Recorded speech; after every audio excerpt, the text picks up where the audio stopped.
नमस्कार विद्यार्थी मित्रांनो, मी प्राध्यापक डॉक्टर शेंडे दत्तू दादासाहेब, राज्यशास्त्र विभाग प्रमुख, राव बहादूर नारायणराव बोरावके महाविद्यालय श्रीरामपूर। मी आज आपणासमोर TYBA G3 पॉलिटिक्स म्हणजेच राज्यशास्त्र या विषयासाठी सावित्रीबाई फुले पुणे विद्यापीठाने जो काही पेपर निश्चित केला आहे तो म्हणजे राजकीय विचारप्रणाली। या राजकीय विचारप्रणाली म्हणजेच पॉलिटिकल आयडिओलॉजीज या पेपरमधील जो काही दुसरा टॉपिक आहे तो म्हणजे राष्ट्रवाद, की ज्याला आपण इंग्रजीमध्ये नॅशनॅलिझम असं संबोधतो। या राष्ट्रवादातील खऱ्या अर्थानं जो काही प्रागतिक राष्ट्रवाद आहे, हा प्रागतिक राष्ट्रवाद म्हणजे काय, त्याची उद्दिष्टे काय आहेत, म्हणजे त्याचं स्वरूप काय आहे, त्याचं वैशिष्ट्य काय आहेत, या सर्व बाबींचा आपण या ठिकाणी उहापोह हा करण्याचा प्रयत्न करतोय। परंतु विद्यार्थ्यांनो, जे काही नाव असतं ते एकदा नाव जर समजलं तर आपल्या पुढे जायला फार सोयीस्कर होत असतं। आणि म्हणूनच प्रथमतः मी आपणासमोर जे काय म्हणालो की राष्ट्रवाद आणि या राष्ट्रवादाचा अर्थ हा थोडक्यामध्ये आपणासमोर स्पष्ट करण्याचा प्रयत्न करतोय।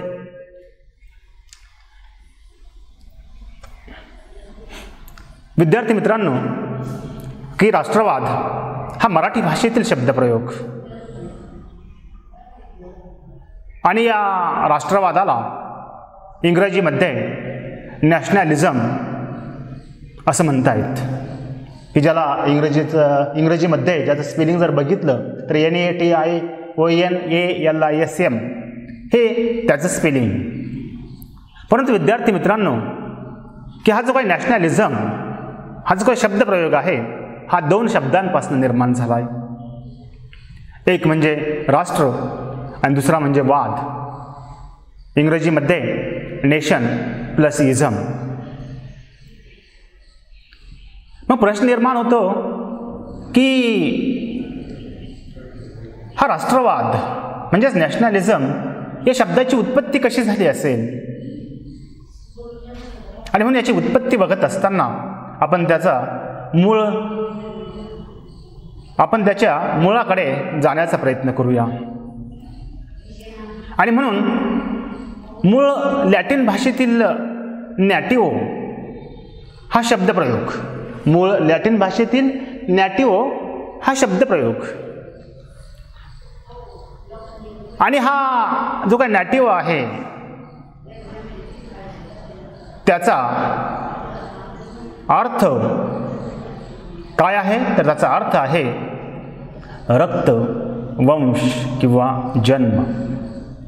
काय सांगितलं मी अर्थ आत्ताच, की नॅटिव्हचा मराठीतील अर्थ आहे रक्त किंवा वंश किंवा जन्म।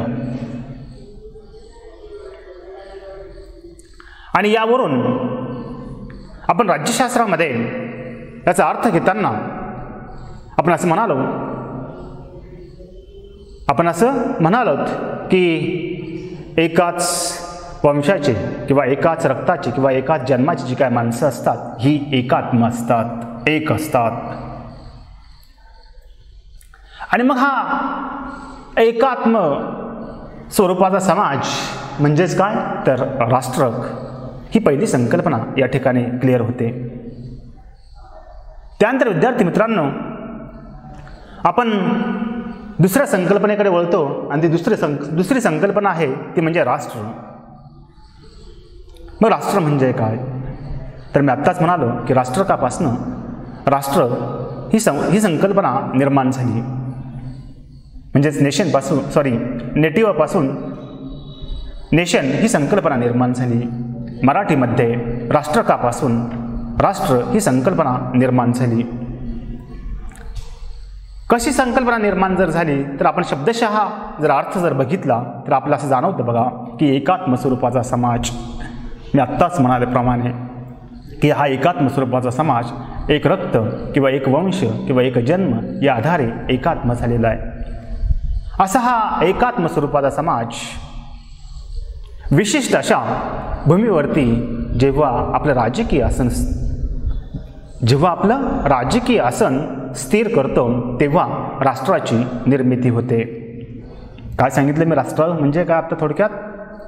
तर एकात्म स्वरूपाचा समाज की जो समाज विशिष्ट अशा भूमीवरती आपलं राजकीय आसन स्थिर करतो तेव्हा राष्ट्राची निर्मिती होते.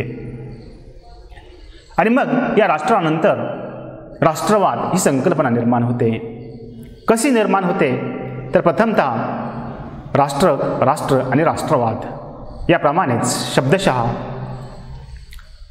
एकात्म स्वरूपाचा समाज की जो समाज विशिष्ट अशा भूमीवरती आपलं राजकीय आसन स्थिर करतो आणि त्या भूमीविषयी तेथील लोकांच्या मनात त्या भूप्रदेशाविषयी जी काही त्यागाची किंवा आपुलकीची किंवा जिव्हाळ्याची किंवा आत्मीयतेची जी भावना निर्माण होते त्या भावनेला आपण राष्ट्रवाद असं संबोधतो. आणि मग एकदा आपला हा राष्ट्रवाद समजला की मग आपण पुढे वळतो की हा राष्ट्रवाद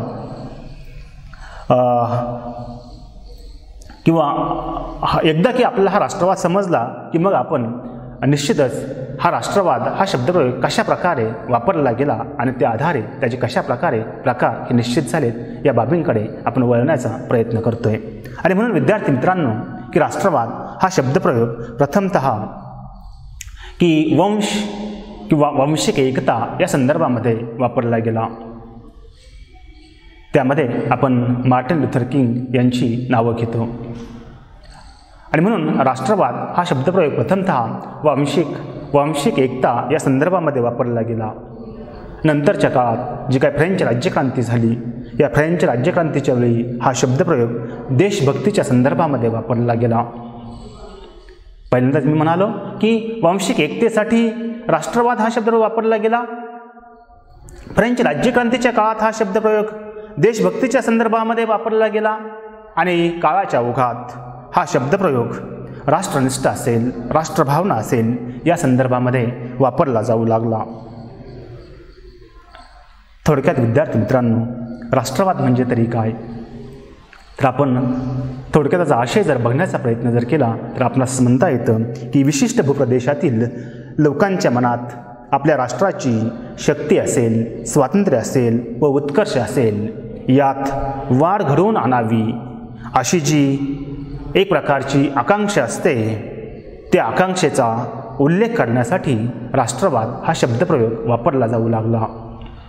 आणि मग विद्यार्थी मित्रांनो की या पाठीमागच्या ज्या काही प्रेरणा आहेत किंवा राष्ट्रवाद हा कशा प्रकारे अभिव्यक्त होतो किंवा कशा प्रकारे व्यक्त होतो हे आपण बघितलं का कारण आपण सामाजिक शास्त्राचे विद्यार्थी आहोत. प्रत्येक राष्ट्र आहे ना स्थळ काळ परिस्थितीनुसार स्वतःचे निर्णय स्वतःच्या पातळीवरती वेगळे प्रकारे घेत असतं आणि त्या आधारे तेथील लोकांच्या मनात तेथील राष्ट्राविषयी एक वेगळ्या प्रकारची भावना निर्माण होत असते की ज्या आधारे आमचंच राष्ट्र हे श्रेष्ठ आहे किंवा आमचं राष्ट्र हे शांतता संपन्न आहे अशा प्रकारची एक विचारधारा ते राष्ट्र निर्माण करण्याचा प्रयत्न करतं. आणि मग विद्यार्थी मित्रांनो यातूनच वेगवेगळ्या प्रकारचे राष्ट्रवाद हे निर्माण झालेले आपणास पाहावयास मिळत आहेत. मग आपण या राष्ट्रवादाच्या प्रकाराकडे वळतो आणि आपल्याला पाहावयास मिळतं की राष्ट्रवादाचा पहिला प्रकार म्हणून ज्याकडे आपण वळतो तो म्हणजे स्वातंत्र्याची प्रेरणा असलेला राष्ट्रवाद. स्वातंत्र्याची प्रेरणा असलेला राष्ट्रवाद म्हणजे तरी काय? थोडक्यामध्ये जर आपण जर बघितलं तर एखादं राष्ट्र पारतंत्र्यात जर असेल तर तेथील लोकांच्या मनात असं वाटतं की आपल्याला स्वातंत्र्य मिळावं आणि म्हणून तेथील लोकांच्या मनामध्ये जो काही राष्ट्रवाद निर्माण होतो तो स्वातंत्र्याची प्रेरणा असलेला राष्ट्रवाद हा निर्माण होतो. दुसरा जो काही राष्ट्रवादाचा प्रकार आहे तो म्हणजे प्रागतिक राष्ट्रवाद, अनाक्रमक राष्ट्रवाद आहे त्या परिस्थितीमध्ये सुखी समाधानी राहायचं. तिसरा जो काही प्रकार आहे तो म्हणजे आक्रमक राष्ट्रवाद, त्याला आपण प्रतिगामी राष्ट्रवाद असं संबोधतो. डार्विनच्या सिद्धांताचा आधार घेतात. हिटलर मुसोलिनीने या प्रकारचा राष्ट्रवाद निर्माण केला. चौथा जो काय राष्ट्रवाद आहे तो म्हणजे उदारमतवादी राष्ट्रवाद. हा उदारमतवाद हे राष्ट्रवाद काय शिकवतं तर अधिकाधिक लोकांचं अधिकाधिक कल्याण.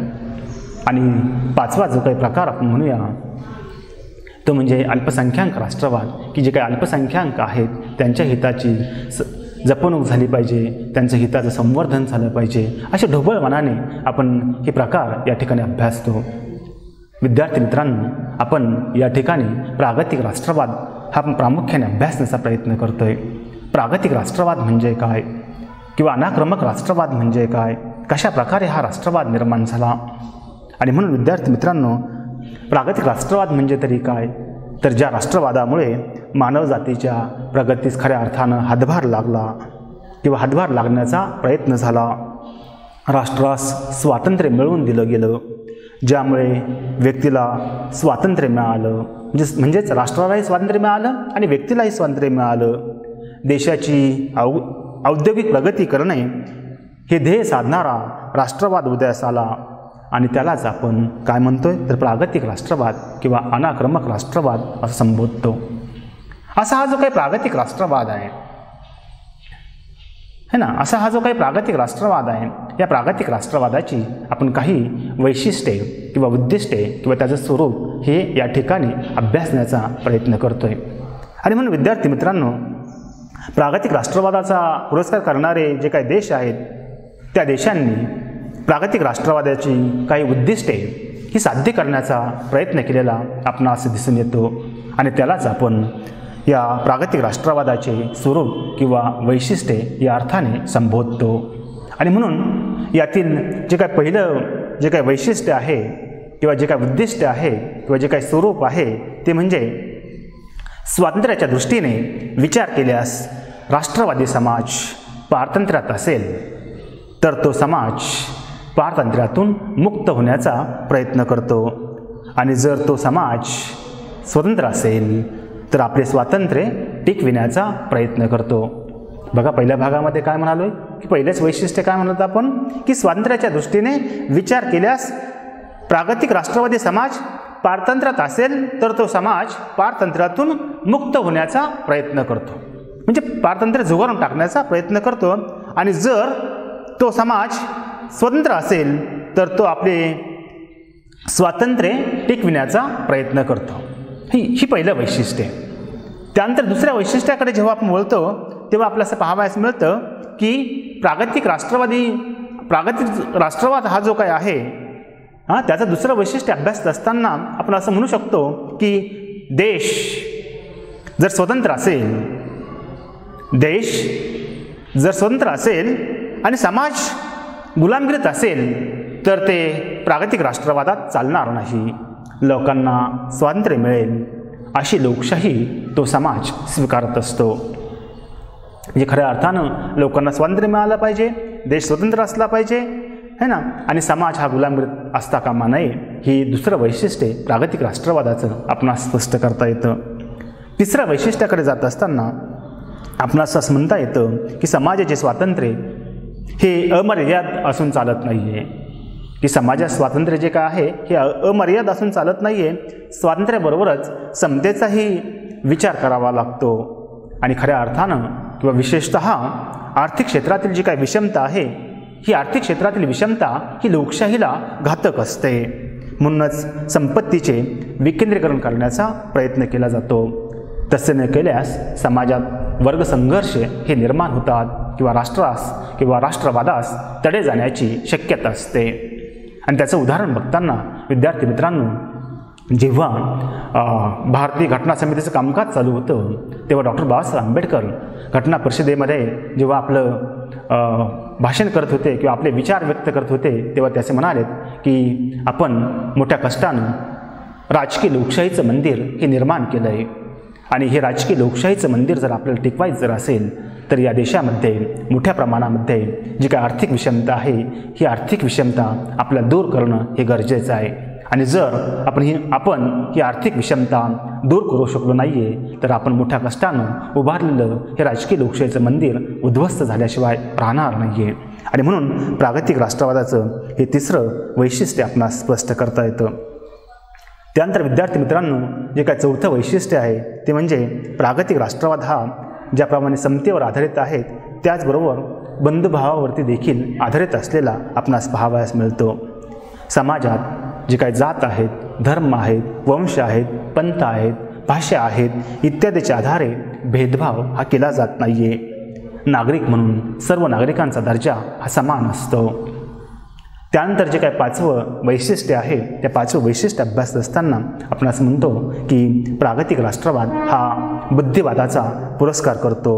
समाजातील जुन्या प्रथा, परंपरा, संकेत, रूढ्या ह्या नष्ट करण्याचा प्रयत्न केला जातो. नवीन शोध लावले जातात.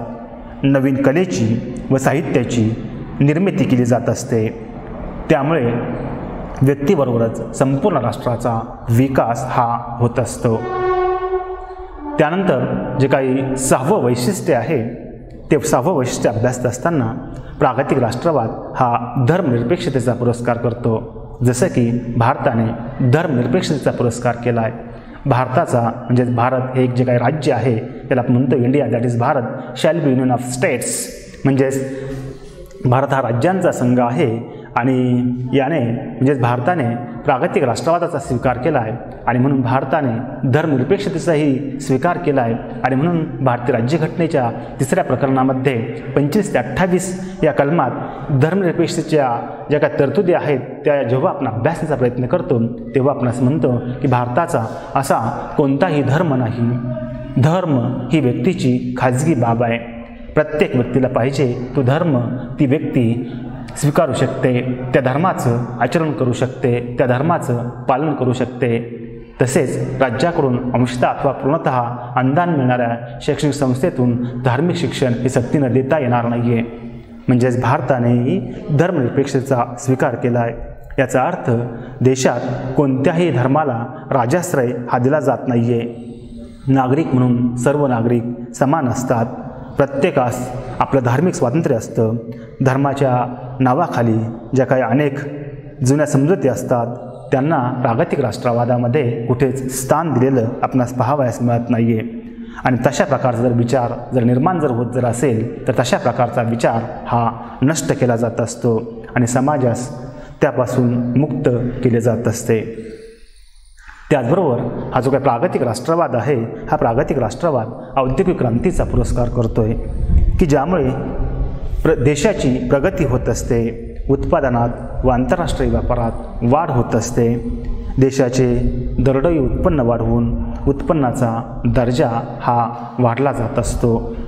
आणि सर्वात शेवटी की प्रागतिक राष्ट्रवाद हा जो काय आहे हा आंतरराष्ट्रवादाचा काय करतो तर पुरस्कार करतो. आंतरराष्ट्रीय शांतता असेल, सहकार्य असेल या तत्त्वाचा स्वीकार केल्यामुळे आंतरराष्ट्रीय दळणवळण व व्यापार यात वाढ होत असते. अंतर्गत प्रश्न हे शांततेने व सहकार्याने सोडविले जात असतात. अशा प्रकारे एकूण ही 8 वैशिष्ट्यांच्या आधारे त्याचं स्वरूप असेल, त्याचं उद्दिष्ट असेल हे आपणास स्पष्ट करता येतं. थोडक्यात आपण एवढंच म्हणूया की प्रागतिक राष्ट्रवाद हा अनाक्रमक राष्ट्रवाद आहे. आपण स्वतःचं हित साध्य करणं आणि इतरांवरती आक्रमणे न करणं आणि त्या आधारे जसं माझं राष्ट्र आहे तसंच शेजारील राष्ट्र आहे, तसं मला जगण्याचा अधिकार आहे तर शेजारी राष्ट्राला देखील जगण्याचा अधिकार आहे. अशा प्रकारची नव विचारधारा प्रागतिक राष्ट्रवाद निर्माण करतो आणि त्यामुळे हा राष्ट्रवाद आंतरराष्ट्रवादास खऱ्या अर्थानं खतपाणी घालताना पाहावयास मिळतो किंवा आंतरराष्ट्रवादही जोपासताना पाहावयास मिळतो. धन्यवाद. थँक्यू.